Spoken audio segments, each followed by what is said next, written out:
کیا انسان کے لیے زمین پر جنگ و جدل نہیں؟ اور کیا اس کے دن مزدوروں کے سے نہیں ہوتے؟ جیسے نوکر سایہ کی بڑی آرزو کرتا ہے اور مزدور اپنی اجرت کا منتظر رہتا ہے، ویسے ہی میں بطلان کے مہینوں کا مالک بنایا گیا ہوں اور مصیبت کی راتیں میرے لیے ٹھہرائی گئی ہیں۔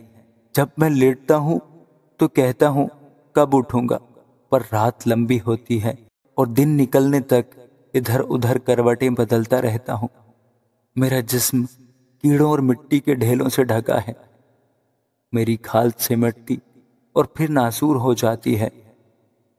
میرے دن جلاہے کی ڈھرکی سے بھی تیز رفتار ہیں اور بغیر امید کے گزر جاتے ہیں۔ آہ، یاد کر کہ میری زندگی ہوا ہے اور میری آنکھ خوشی کو پھر نہ دیکھے گی۔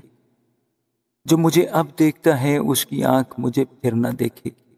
تیری آنکھیں تو مجھ پر ہوں گی پر میں نہ ہوں گا۔ جیسے بادل پھٹ کر غائب ہو جاتا ہے، ویسے ہی وہ جو قبر میں اترتا ہے پھر کبھی اوپر نہیں آتا۔ وہ اپنے گھر کو پھر نہ لوٹے گا، نہ اس کی جگہ اسے پھر پہچانے گا۔ اس لیے میں اپنا منہ بند نہیں رکھوں گا، میں اپنی روح کی تلخی میں بولتا جاؤں گا۔ میں اپنی جان کے عذاب میں شکوہ کروں گا۔ کیا میں سمندر ہوں یا مگرمچھ جو تم مجھ پر پہرا بٹھاتا ہے؟ جب میں کہتا ہوں میرا بستر مجھے آرام پہنچائے گا، میرا بچھونا میرے غم کو ہلکا کرے گا، تو خوابوں سے مجھے ڈراتا اور روئتوں سے مجھے سہما دیتا ہے، یہاں تک کہ میری جان پھانسی اور موت کو میری ان ہڈیوں پر ترجیح دیتی ہے۔ مجھے اپنی جان سے نفرت ہے، میں ہمیشہ تک زندہ رہنا نہیں چاہتا۔ مجھے چھوڑ دے کیونکہ میرے دن بطلان ہے۔